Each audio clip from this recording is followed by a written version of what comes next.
Fla-Flu agora aqui no Linha de Passe. O Breiler, foi o melhor jogo que você viu no Campeonato Brasileiro? Foi bom jogo, né? Foi bom jogo. Muito bom jogo. Movimentado, mas decepcionante pela arbitragem. Para mim, uma arbitragem... Rafael Klaus? Foi mal, Klaus. É? No controle do jogo, na marcação de faltas, até a questão do critério. Ele marca o pênalti no Cano e ele justifica isso na saída, dizendo que foi uma falta dupla, que o Léo Pereira também teria cometido uma infração. E do Léo Pereira, sinceramente, fiquei procurando, não consegui enxergar. O Léo encosta, mas não me parece ser a intensidade para ele derrubar o Cano. E depois, antes, num lance, há um contato do Manuel no Gabigol, um contato mais intenso nas costas do Gabigol. E o Klaus ali... Aquele lance que ele está saindo da área. No primeiro tempo, lado direito. Mas eu também não marcaria esse pênalti. Mas por uma questão de critério, se ele ignorou no Gabigol, ele não deveria ter mandado seguir no lance do Cano. Mesmo com o Fábio ou com o Santos? Não, e com o Santos, para mim, não tem nada. Caiu o pênalti do Santos, não do Léo. Para mim, é difícil de enxergar, mas para mim há um contato do joelho do Cano com o Santos. Eu não consigo ver o Santos chegando para abafar, ele chega para... Ele atinge a perna direita do Cano. Não, há um contato, mas para mim é o Cano... O Cano quem atinge o Santos num choque. Porque o Cano chega primeiro, né? E o Santos acaba se chocando com o Cano. Atrasado. Quem chegou primeiro na bola, quem tocou na bola foi o jogador do Fluminense. Foi pênalti para você? Para mim foi pênalti. Foi? Pra mim foi pênalti. Eu daria pênalti do Léo Pereira. Eu acho que houve deliberado. E daria o pênalti no Gabigol. Aí dentro do que o Brenner está falando. Do Manuel no Gabigol. O primeiro ou o segundo lance? Porque foram lance dois. Anterior.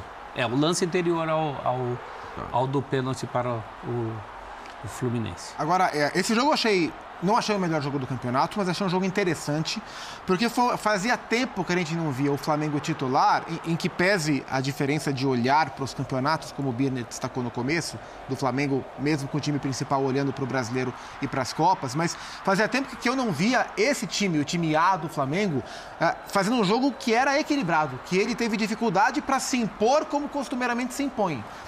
Por exemplo, no primeiro tempo, o Fluminense teve mais posse de bola do que o Flamengo. Muita posse de bola. E não é comum esse time do Flamengo jogar com menos posse de bola, né? Então, pelos méritos do Fluminense, o jogo foi muito equilibrado. E é interessante ver esse Flamengo confrontado com um jogo equilibrado. O Flamengo teve momentos, aí nesse gol o Fábio falha, né? O Fábio sai mal. Mas foi um monstro no jogo. Foi, pegou a bola do Arrascaeta, que ele pegou maravilhosa. Não, pegou muito. 3 chutes do Arrascaeta em defesas incríveis. E eu achei interessante nesse aspecto. No primeiro tempo, o Fluminense conseguiu ter mais posse, dificultou o jogo para o Flamengo. Não teve ele, Fluminense, muitas chances, né? O Fluminense bateu 2 bolas no gol no primeiro tempo. O chute do Matheus Martins, que o Santos rebate, e comete o pênalti que o Ganso marca. Mas o Fluminense conseguiu segurar o equilíbrio. Zupac, eu falei de arbitragem, então, aproveitar que a gente está mostrando. Para mim, mais uma atuação confusa do Klaus nessa confusão. Das expulsões? Ali, o Felipe Melo começa a treta toda. Ele dá um empurrão no Marinho. O Marinho dá um empurrão no Felipe Melo. E aí o Felipe Melo empurra de novo o Marinho. Ele chega com um vermelho para o Marinho, que para mim, no máximo, seria um cartão amarelo, porque empurrão, trocou ali. E porque cometeu uma falta feia no Ganso. Não, talvez por isso. Sim, encerrou ali. Se ele quisesse contemporizar. Isso porque jogou 3 minutos. E dá um vermelho para e dá um vermelho para o Manuel só ali para. Vou compensar para o outro lado. E o Felipe Melo não é expulso. O Felipe Melo que começou tudo. Isso ficou feio. Dá a impressão que ele evitou o caso Felipe Melo. Não, ele isolou o Felipe Melo, que foi o estupim de tudo. Não, é um absurdo, né, o Felipe Melo ter continuado em campo depois de tudo que fez. E até o Felipe Melo tem esse ar provocador, o cara que causa ali, ainda mais com o Flamengo, num clássico. Com o Davi Luiz ali, depois... Então, se ele chamou pra briga. Se ele adota o critério de ser rígido, o mínimo que deveria ter feito era expulsar o Felipe Melo, e que ficou evidente para todo mundo, e ele teve a chance de olhar no VAR ainda, de conferir, e não expulsar o Felipe. Mas aí a culpa não é dele, do VAR, né? Se o VAR não avisa para ele olhar o Felipe, ele não tem que olhar o Felipe. Pois é.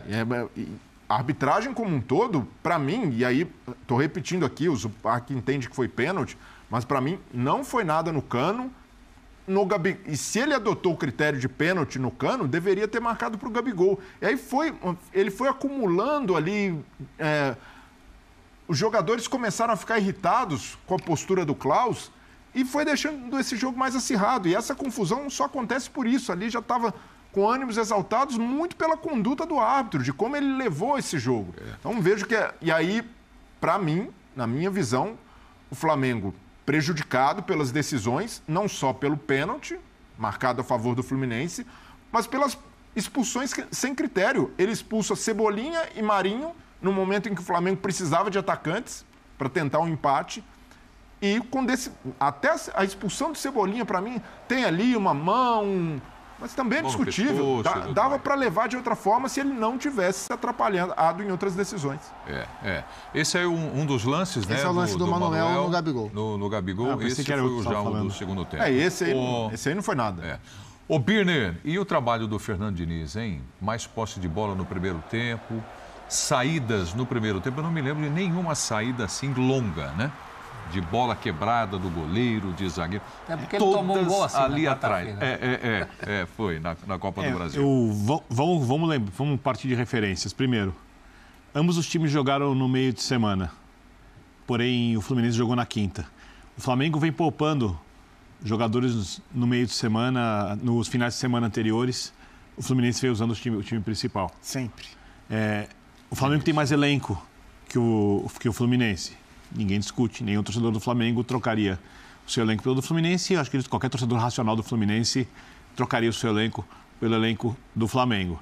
Os times que entraram em campo, quando a gente fala de técnica individual, são incomparáveis. O Flamengo entrou com um time muito superior no potencial.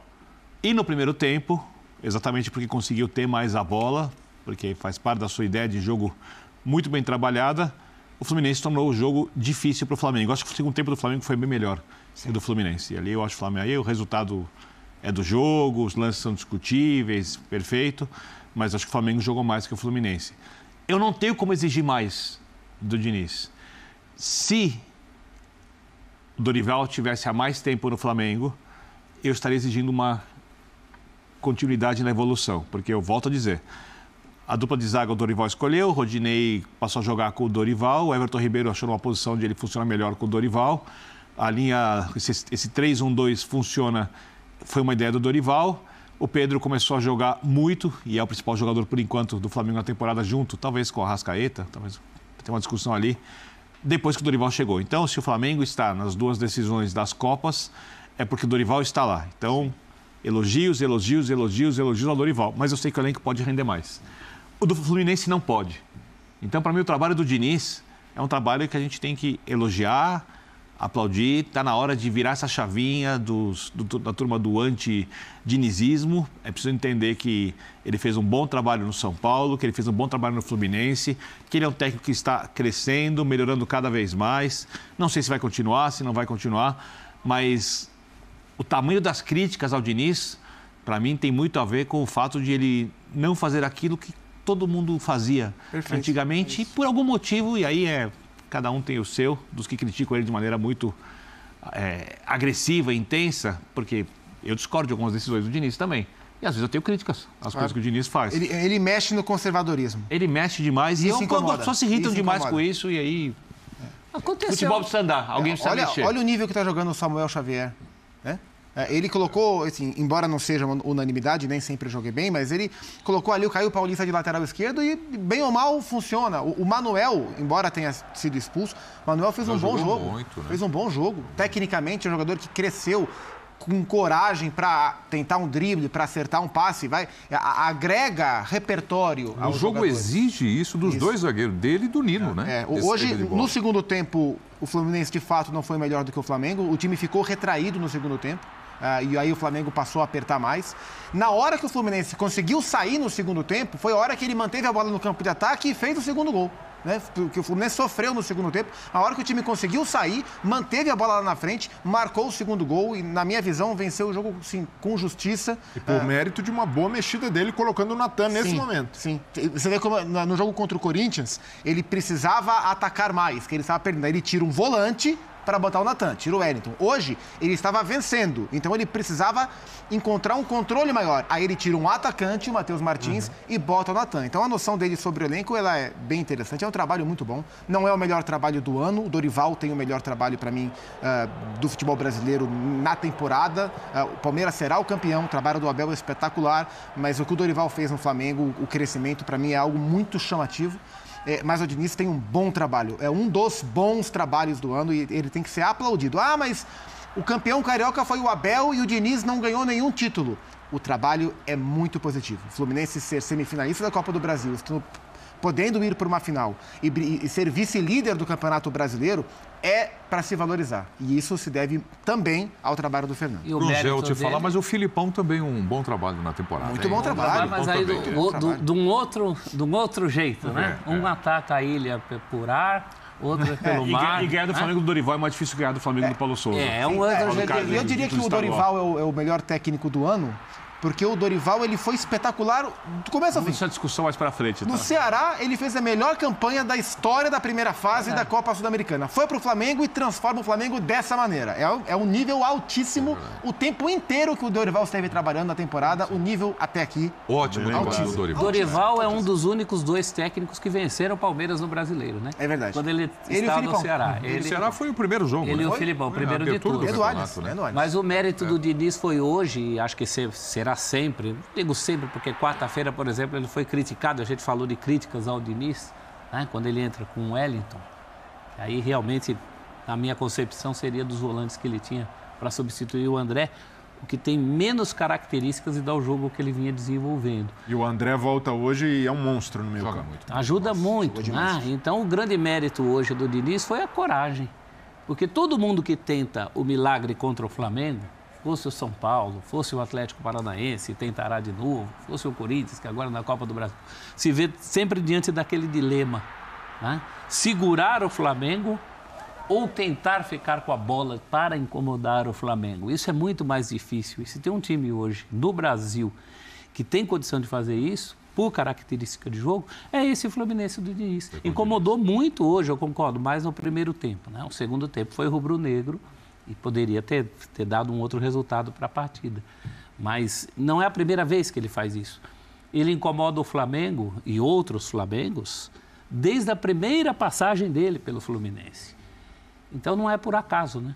Muita gente critica o Diniz por supostamente ser um técnico vaidoso, apegado demais ao seu estilo, que não gosta de abrir mão dessa filosofia de jogo. E hoje é uma vitória com menos traços do dinizismo. Ele, em alguns momentos, abriu mão da posse de bola, entendeu que o Flamengo tinha uma superioridade técnica e consegue criar um antídoto. Tanto é que o gol do Fluminense sai de um Flamengo desajustado defensivamente e não necessariamente por envolvimento do Fluminense. Você diz o segundo gol, né? O segundo gol.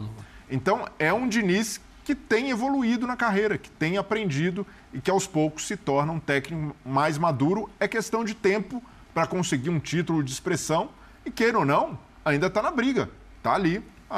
É distante, é muito difícil pela regularidade do Palmeiras, mas tem conseguido, com um elenco mais curto do Fluminense, fazer um grande campeonato. E se de fato o Fluminense terminar entre os 6 primeiros, né, eu acho que vai terminar, e eu estou já contando o G6, porque não será G4 para a fase de grupo, será G6 pelas finais de Libertadores e de Campeonato Brasileiro. Levar o Fluminense direto para a fase de grupos da Conmebol Libertadores é algo a ser muito comemorado, né? Porque o Fluminense jogou as fases preliminares nessa temporada e caiu fora e foi um sufoco, e isso prejudica demais a pré-temporada, atrapalha o planejamento. É muito ruim jogar uma pré-Libertadores, né? O Atlético Mineiro tem que ficar de olho nisso. Com um clube do tamanho do Galo, muito possivelmente vai parar numa pré. E isso é péssimo para o planejamento. Então, o Diniz tem todas as condições e a tendência com esse trabalho é que o Flu vá direto para fazer grupos. E isso é um resultado muito expressivo. Porque a gente vive um momento do futebol brasileiro onde, basicamente, 4 times conseguem ser campeões. Os 3 super ricos, né? O Atlético foi na última temporada, e o Atlético Paranaense. São os únicos 4 times que têm conseguido brigar por títulos relevantes.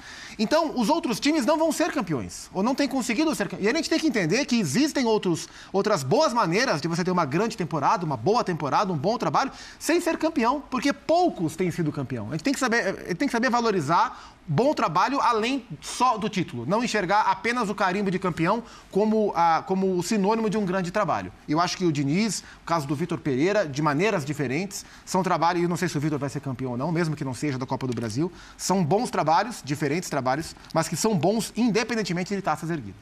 Bom, nós vamos para o intervalo agora no Linha de Passe. Continue com a gente, porque na